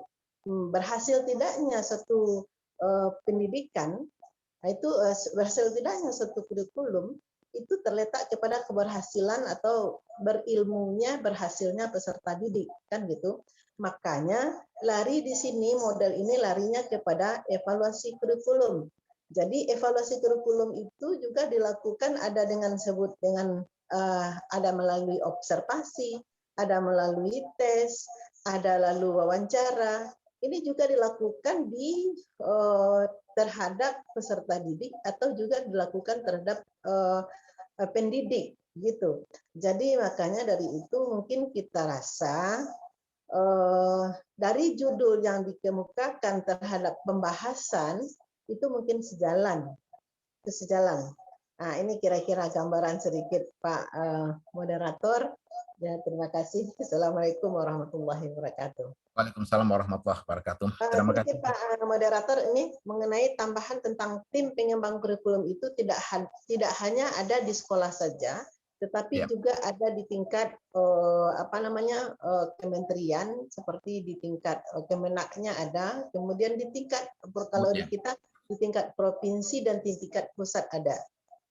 Oke, Bu. Itu yang tingkat provinsi biasanya tim pengembang kurikulum itu terdiri dari kepala madrasah, kemudian pengawas madrasah, pengawas, kemudian terdiri dari kabid kalau di kita kabid Mapenda, dan kasih-kasih yang ada di tingkat provinsi atau di kementerian yang di tingkat provinsi. Terima kasih banyak. Assalamualaikum warahmatullahi wabarakatuh. Moderator, teruskan agak 5 menit dulu ya. Bapak minta waktu agak 5 menit. Iya, Pak. 5 menit dulu ya. Iya, Pak. Baik, karena Bapak minta waktu pada kita 5 menit, berarti di sini sudah mulai ada titik temu. Nanti apa yang disampaikan tadi, ternyata apa yang kita bahas ini adalah sebuah evaluasi, kemudian dalam evaluasi itu juga melakukan suatu penelitian, tapi mungkin sedikit perbedaannya tidak seperti penelitian-penelitian yang lainnya, karena di dalam makalah juga disampaikan bahwa penelitian evaluasi itu berbeda dengan penelitian secara formal. Dari Bu Yuwar tadi sudah disampaikan, dan mudah-mudahan ini memberikan kita suatu gambaran untuk masalah-masalah yang kita bahas hari ini, yaitu masalah measurement, yaitu pengukuran, kongruen adalah kesesuaian, kemudian education sistem adalah membandingkan eliminatif dalam implementasi daripada semuanya itu. Ya, mudah-mudahan ini bisa menambah wawasan kita. Ya, kalau untuk nanti untuk Pak Alirman kalau masih kurang puas nanti tinggal pindah meja aja nanti. Bisa diskusikan secara empat mata. Ya. Pak Haikal. Ya. Pak, boleh menambahkan sedikit, Pak? Silakan, apa Api? Ya, terima kasih Pak Moderator. Mungkin untuk Pak Alirman, kami setuju ya dengan apa yang dikatakan oleh Bu Yursilis tadi, bahwa judul ini juga terkait dengan evaluasi gitu. Karena ketika kita mau melakukan suatu inovasi kurikulum, tentu ada evaluasi dari evaluasi yang dilakukan, maka itulah yang menjadi bahan bagi untuk kita melakukan program berikutnya gitu kan, yang berbeda dari yang sebelumnya. Mungkin di sini ada kami share buku ya. Di situ memang bukan model-model dari inovasi ya kan, tapi lebih kepada model bisa share buku. Ya. Di situ ada model-model evaluasi, isinya itu ada yang 4 tadi itu. Bahkan ada yang selain yang 4 tadi gitu. Karena ada dibatasi dari 4 judul ini, maka kami cari yang 4 ini gitu kan. Oke. Mungkin kembalikan kepada moderator. Ya, terima kasih kepada Saudari Devi. Mungkin ada yang lain sebelum kita. Ya, silakan. Terima kasih moderator. Di sini saya juga menambahkan tadi karena untuk model inovasi kurikulum dan pengembangannya ini kan sudah dibatasi untuk mission, challenge, eliminatif dan educational system. Jadi sebenarnya kalau untuk kalau untuk pengembangan inovasi itu kita juga memiliki beberapa yang harus diterapkan di Indonesia dulu, seperti beberapa pengembangan inovasi di kurikulum Indonesia itu kan ada kayak berbasis kompetensi, berbasis masyarakat, berbasis keterpaduan. Di ketiga pengembangan inovasi yang dilakukan di Indonesia ini kan ini di luar yang telah dibatasi oleh silabus kita. Jadi karena silabus kita membatasi 4 model dan itu harus dikembangkan sesuai yang telah ada dalam silabus. Dan hal itu dalam pengembangan inovasi kita banyak mengarahkan kepada evaluasi. Karena inovasi ada suatu perubahan dan perubahan itu bisa dilalui dengan prosedur evaluasi, mengevaluasi dari tujuan ataupun dari strategi yang telah kita lakukan sebelumnya. Terima kasih moderator. Ya, sama-sama Bu Erna. Terima kasih kepada Bu Erna. Ya, karena waktu sedikit lagi Pak Antoni. Pak, karena waktu kita juga sudah tidak memungkinkan, karena mungkin kita serahkan nanti ini untuk penjelasan dan penguraiannya lebih lanjut kepada Pak Prof. Mungkin untuk nanti bisa kita diskusikan di lain tempat. Untuk itu mohon izin Pak Prof. untuk diskusi kita bagaimana Pak Prof? Apa kita Boleh ke Bapak lagi, enggak apa-apa. Ya Pak, terima kasih Pak. Ya untuk itu kepada Pak Prof. waktu dan tempat kami persilakan. Terima kasih, moderator. Bismillahirrahmanirrahim. Assalamualaikum warahmatullahi wabarakatuh. Waalaikumsalam warahmatullahi wabarakatuh. Topik ini sebenarnya penting dan menarik ini. Topik ini penting dan menarik. Jarang-jarang ditemukan dalam materi kuliah pada mata kuliah lain, kecuali barangkali ketemunya pada mata kuliah evaluasi pembelajaran. Ada mata kuliah evaluasi pembelajaran apa? Belum Pak, mungkin semester 3 ini. Semester depan Pak. Semester depan ya, di semester depan. Di semester depan ya, kecuali ketika kuliah di semester depan. Betul kata Ibu Yursilis dan kawan-kawan tadi, inovasi kurikulum seperti kata Devi Faizah tadi yang sebagai pemakalah kan, kemudian juga dikuatkan oleh Ibu Yursilis dan kawan-kawan, inovasi kurikulum itu mustahil tanpa ada diawali oleh evaluasi. Karena sebuah inovasi, sebuah pembaharuan mustahil tidak berawal dari evaluasi. Evaluasi itu pasti nanti akan menghasilkan data, gitu kan. Jadi melakukan inovasi itu mesti berbasis data. Di adanya inovasi-inovasi dalam bentuk umum, misalnya inovasi di dalam hardware dan software, itu mesti diawali dengan evaluasi. Misalnya produk yang tahun ini, mobil yang model ini, apa kekuatan apa kelemahannya, ke depan dia perbaiki. Apa kekuatan kelemahan itu dihasilkan oleh evaluasi. Tapi yang paling bagus memang membaca buku yang Bapak share tadi. Yang buku yang Bapak share tadi, si Devi Faizah mengatakan, mungkin tidak ketemu buku itu, tapi Bapak kemarin sudah ingat. Kemarin Bapak sudah ingat, tapi kalau men-share-nya kemarin artinya kan bikin pekerjaan berat kepada pemakalah, mutar makalahnya lagi kan. Jadi Bapak ingatnya itu kemarin. Nah, mestinya yang pemakalah itu kalau ada kesulitan sumber nanya Bapak, ada apa-apa. Dulu kan dikatakan gitu. Kesulitan nanya Bapak gitu kan. Kalau Bapak bisa nunjukkan atau Bapak punya kan bisa dipinjam. Ya. Jadi ini ada betul buku yang membahas agak luas itu. Tentang keempat model itu. Kebetulan penulisnya memang profesor yang memberi kuliah Bapak inovasi kurikulum. Yang menulisnya yang nomor 2 itu. Yang nomor 2 itu promotor Bapak, promotor 2 dalam disertasi. Kebetulan beliau itu memang pakar evaluasi dan lama menjadi konsultan di Kemendikbud dalam bidang evaluasi. Tapi beliau sudah wafat 2 tahun yang lalu. Setahun yang lalu apa 2 tahun yang lalu. Ini promotor 2 Bapak, Profesor R. Ibrahim MA. Nah, kalau Profesor Dr. Nana Sujana itu juga dosen Bapak itu, kepala Puslit di IKIP Bandung tempo hari. Dan lama juga menjadi konsultan di Kementerian Lingkungan Hidup. Nah, tapi sekarang sudah balik lagi ke UPI Bandung. Tapi saya tidak tahu apa beliau sudah pensiun atau belum. Tapi agaknya dia senior dari Bapak sedikit. Mungkin sudah pensiun. Nah, jadi dalam buku itu kita berawal dari bab 7, membacanya hendaknya. Bab 7 itu berbicara soal konsep dan lingkup sasaran penilaian. Kemudian bab berikutnya baru berbicara tema yang sekarang, model-model penilaian pendidikan. Model-model penilaian pendidikan. Jadi sekali lagi, inovasi itu mesti berawal dari penelitian. Penelitian itu pasti dia akan menggunakan penilaian atau evaluasi. Tadi sudah dibicarakan dan Bapak juga sudah share itu untuk membantu diskusi kita ini.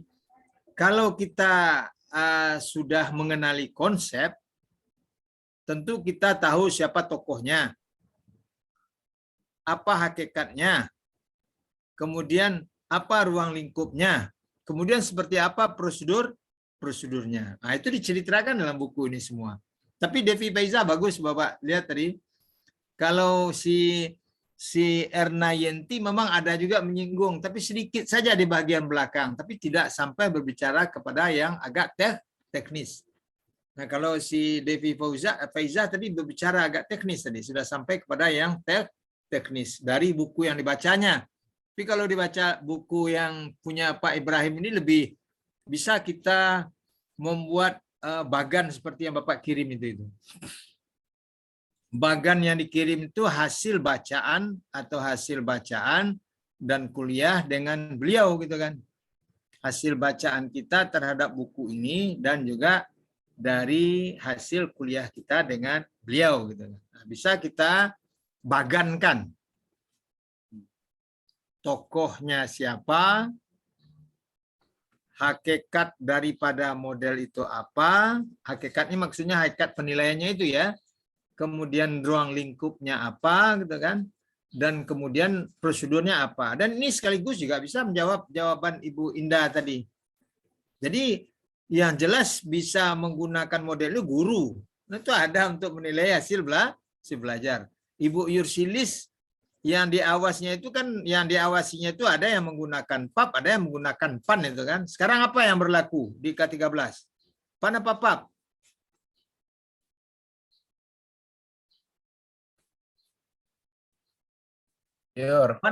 PAN apa PAP? Nah, mestinya mahasiswa S2, S3 pendidikan tidak harus lupa lagi apa yang PAP, apa yang PAN.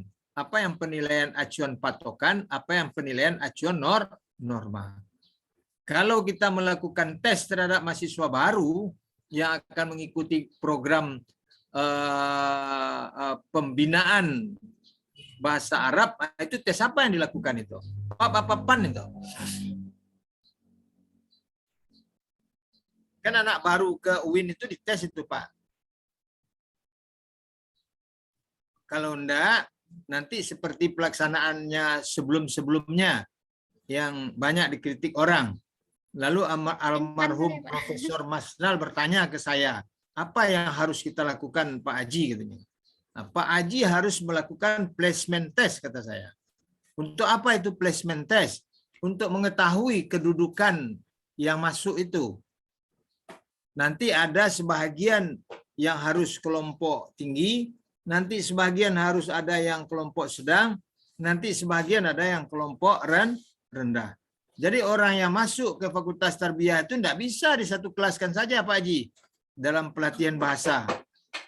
Masa ya Pak Alirman disatu kelaskan saja dengan si Anu misalnya. Pak Alirman ini orang dari pesantren, orang dari pondok, lalu disamakan dia belajar bahasa Arab yang masuk dari SMA. Itu kan keliru itu. Nah, selama ini berjalannya seperti itu. Makanya efektivitas program pusat bahasa itu tidak efektif. Mengapa tidak efektif? Karena mencampuran antara Pak Alirman dengan orang yang lain. Yang Pak Alirman dari pesantren, yang orang lain dari SMA. Yang dari SMA pengetahuannya tentang bahasa Arab baru alif besar dan ba besar saja dia tahu. Kalau Pak Alirman sudah ke yang spesifik-spesifiknya dia tahu. Masanya disamakan dia belajar. Makanya diperlukan placement test. Nah, tes pengelompokan. Baca bagan Bapak tadi yang mana itu dia?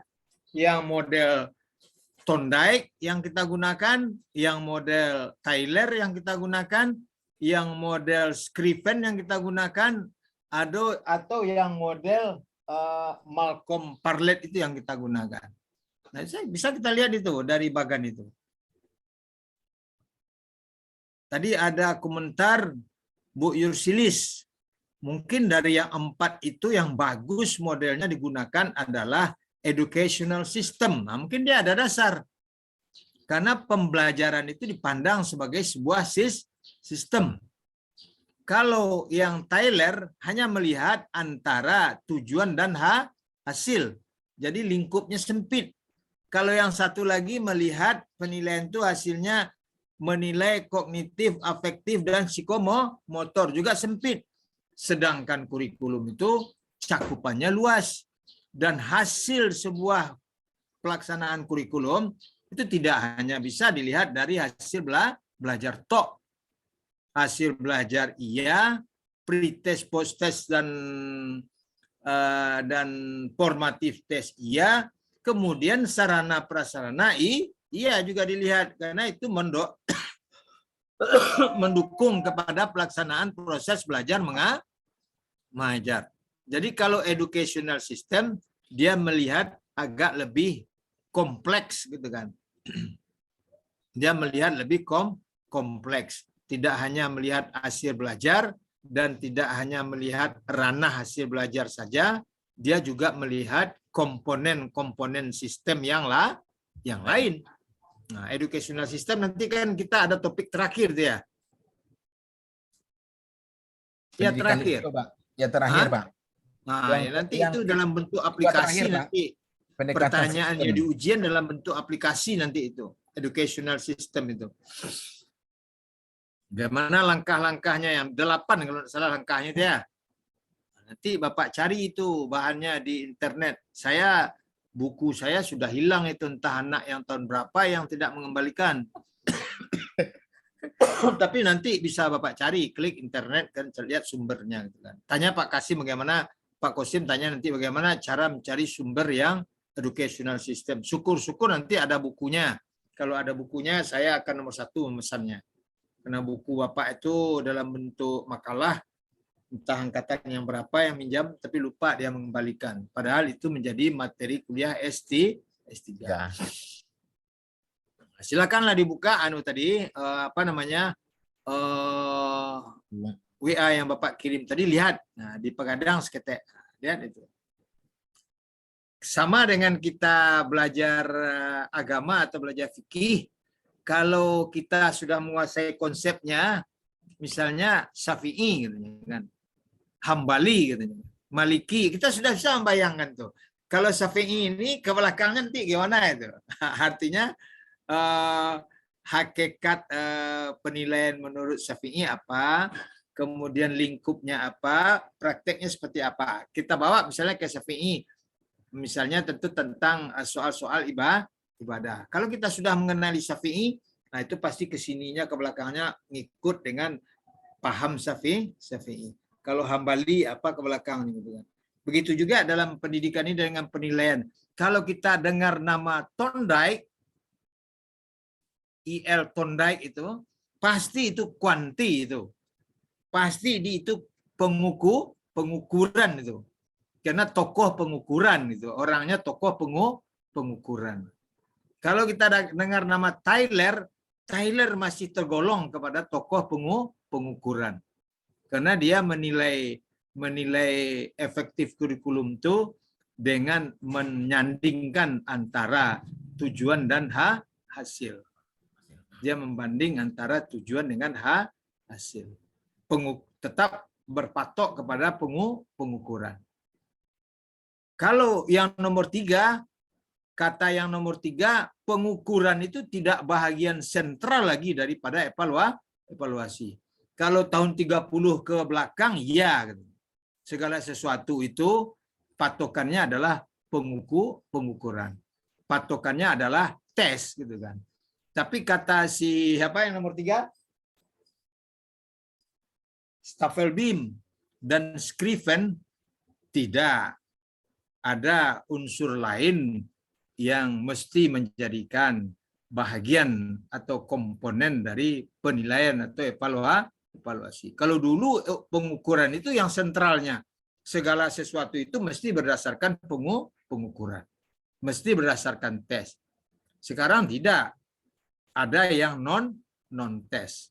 Malah Bapak dan Ibu guru sekarang mengembangkan authentic assessment. Tes itu hanya bahagian kecil. Ada portofolio. Ada apa lagi? Ada observasi. Ada wawancara. Ada proyek. Ada proyek. Ada proyek. Ya. Banyak sekali kan? Ya. Nah, berarti tidak satu-satunya tes yang menjadi panglima dalam soal evaluasi. Terus lagi ke bawah yang nomor 4. Kata yang nomor 4, iluminatif itu lebih menekankan lagi kepada kualitatif. Begitu juga di dalam penilaian, dalam penelitian model nanti menghasilkan model itu tidak harus dengan R&D saja Pak Alirman. Bisa juga dengan kualitatif fenomenologi. Jadi Bapak tidak melalui proses-proses R&D. Bapak membangun model itu berbasis kepada data lapangan. Tapi betul-betul mengikuti prosedur kualitatif yang benar. Jadi tadi Devi Faiza sudah betul menjawab itu. Naniko, kok enggak persoalan R&D do Pak Alirman? Pak Alirman mau mempersoalkan tadi dari judul. Kalau pakai dan, nah itu kan meragukan katanya. Kalau yang betulnya itu dalam katanya. Artinya model-model penilaian dalam inovasi kurikulum. Bukan pakai dan. Oke lah, itu terserah lah. Tapi yang penting tema kuliah kita hari ini kita mempelajari model-model penilaian, di mana model-model penilaian itu menjadi basis dan dasar untuk melakukan inovasi kurikulum. Karena inovasi kurikulum mustahil didukung oleh mustahil tanpa didukung oleh hasil-hasil penelitian. Model-model penelitian yang dapat digunakan antara lain menurut ahlinya dibagi kepada 4 kelompok. Ada yang disebut dengan model pertama itu membacanya jangan salah juga nanti ya. Model yang pertama namanya adalah measurement. Nah, itu kentara kuantitatifnya itu. Measurement itu artinya kan pengukuran itu kan. Pengukuran itu mesti dilakukan dengan tes. Model yang kedua namanya adalah kongruen bacaannya. Kongruen. Model yang kedua itu bacaannya kongruen ya. Kesesuaian. Ya, kongruen bacaannya. Yang pertama bacaannya adalah measurement, yang kedua adalah kongruen. Nanti Bapak ketemu itu dalam pelajaran evaluasi nanti dengan Pak Adili ketemu dengan ini nanti. Kongruen, measurement, kemudian yang ketiga educational system, yang keempat adalah illuminatif ya. Illuminatif itu jelas betul baunya bau kualitatif. Yang terakhir ini itu kualitatif. Nanti silakan bagan ini pembantu. Nah, yang dibaca lebih banyak nanti buku R. Ibrahim itu. Jadi Bapak paham gitu kan. Nah, lalu setelah dibaca buku R. Ibrahim itu bab 7, bab 8, adu dengan ini. Dengan apa namanya? dengan bagan ini. Masuk nak bagan ini ke apa yang dibaca. Jadi kita paham. Dokter itu mesti paham betul dengan model-model evaluasi. Nanti Bapak sesudah ini akan belajar lagi evaluasi pembelajaran. Evaluasi pembelajaran itu nanti bersinggungan dengan evaluasi kurikulum. Jadi yang dikatakan Ibu Yursilis tadi, educational system ini mungkin lebih baik dari yang lain-lain, itu mungkin dilihat dari kacamata kompleksnya yang dinilai gitu kan. Dilihat dari kompleksnya yang dinilai. Kalau Iya, yang Pak, nomor kita satu, melihat. kalau yang nomor satu kan menilai hasil belajar saja. Iya. Kalau yang nomor 2 juga menilai hasil belajar, tapi ketiga ranahnya gitu kan. Kalau yang nomor 3 dia menilai dari sistem. Jadi tidak hanya hasil belajar yang dilihat. Kalau kita mau melihat keberhasilan kurikulum, tidak bisa hanya melihat hasil belajar. Mungkin juga harus dilihat proses belajar mengajarnya. Harus dilihat lingkungan belajarnya. Gitu kan.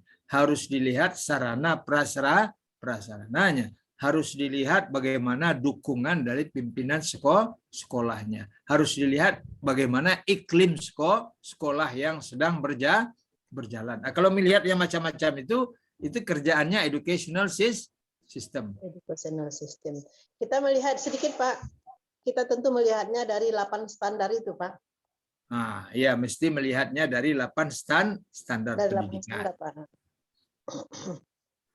Tapi meskipun educational system itu dipandang bagus, kelompok kualitatif tetap mencari titik lemahnya, karena bekerjanya educational system lebih berat ke kuanti katanya. Lebih berat bergeraknya dengan kuanti, dengan penilaian pengukuran. Kalau yang lebih bagus lagi, kalau mampu kita tentu mix, ada kuali, ada kuanti, dan didukung oleh kualinya. Itu akan membutuhkan biaya yang besar. Tapi kecenderungan pemerintah itu pasti bergeraknya ke yang kuanti. Karena itu lebih ilmiah, lebih berdasarkan kepada data-data yang dapat dibaca. Tapi mungkin di negara maju sudah bergerak kepada model-model iluminatif. Ya. Pak kira itu saja ulasan untuk kuliah hari ini. Tinggal berapa lagi materinya ini? Tinggal 4, Pak. Masih ada 4 lagi ya. 4 ya. Kita kuliahnya sampai tanggal 13 saya lihat. Kita tanggal 11 Juni, Pak. Hah? 11 Juni, Pak. Bukan tanggal 13 Juni? Bukan 11 kalau di silabus, Pak. Tanggal 11 Juni ya. Ujiannya tanggal 23 mulai. Iya, berarti terakhir, Pak. Kita ujiannya tidak yang terjadwal itu. Kita habis kuliah, habis makalah terakhir, take home-nya diberikan, kemudian Bapak dan Ibu ngerjakan maksimal seminggu paling lama. Kalau bisa ya 3-4 hari gitu kan. Supaya nilai kita tidak terlambat. Oke, masih ada pertanyaan? Atau ada pertanyaan dari floor tadi yang belum terakomodasi oleh Bapak? Kalau pertanyaan Ibu Indah tadi saya kira sudah terjawab itu. Siapa yang melaksanakan bisa dilihat dari apa itu, dari matrik atau tabel tadi. Bisa guru, bisa seperti yang disampaikan Ibu Yursilis tadi, tim, bisa pusat pengembangan, bisa pusat pengembangan kurikulum itu kan. Bisa lembaga. Kalau misalnya TOEFL itu menggunakan yang mana itu? Siapa yang tajam penglihatannya? TOEFL menggunakan yang mana itu?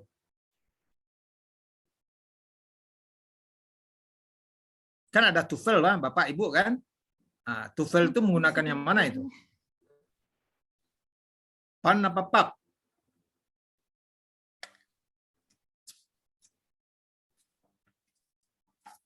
Kan ada TOEFL atau TOEFL kan? Bapak ada yang tidak lulus, sering tidak lulus berulang-ulang. Tawaf dari Lubuk Lintah ke Sudirman. Angkatan Bapak ini kapan TOEFL-nya? Belum ada Pak informasinya.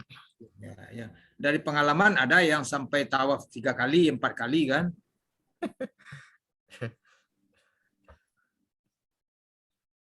Tawaf apa sa'i namanya itu? Sa'i Pak.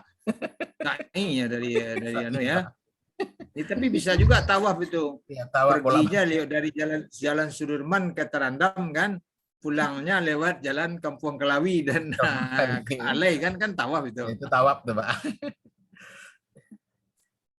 Nah, coba TOEFL masuk apa itu? TOEFL pap apa pan?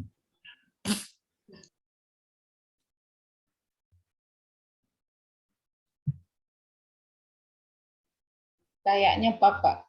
Jangan kayaknya, pasti menjawabnya. Apa definisi pap itu? Panduan acuan apa tadi? Normal, Mbak. Kalau Penilaian acuan patokan, penilaian acuan norma. Berarti pap Pak. TOEFL itu pap. Patokan Pak. Karena patokannya kemampuannya Pak. Ya. Karena dilihat kemampuannya untuk mencapai target itu, Pak. Jadi ada patokannya Pak. Ada patokan Pak. Ya Pak. Patokan Pak, ada patokannya 500. Ada patokan. Artinya kalau tidak 550 tidak lulus. Ya Pak. 500. Kalau yang PAN kan yang Ibu dan Bapak lakukan di sekolah sekarang tuh kan? Normal. Ya kan? Standar. Yang PAN yang dilakukan di sekolah sekarang. Yang dilakukan oleh Bapak dan Ibu guru. Kalau yang pakai kurva normal yang mana itu? PAN Pak. Nah, PAN yang pakai kurva normal.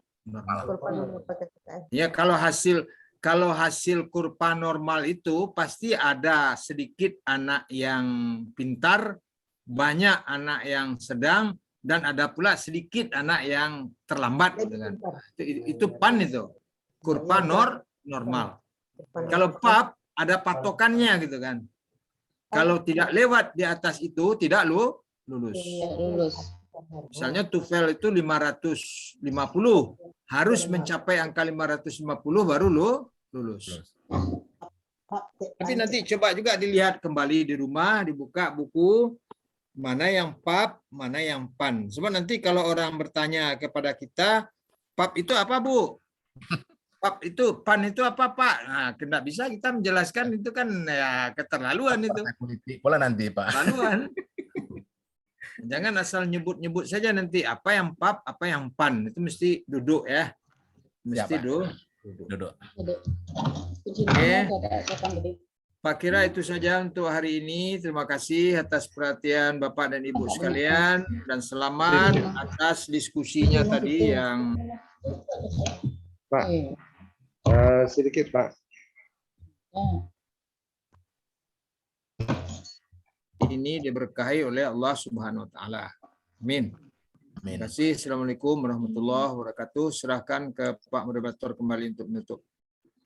Terima kasih Pak. Ya, terima kasih banyak kepada Pak Prof yang telah memberikan kita wawasan tentang apa yang kita bahas hari ini.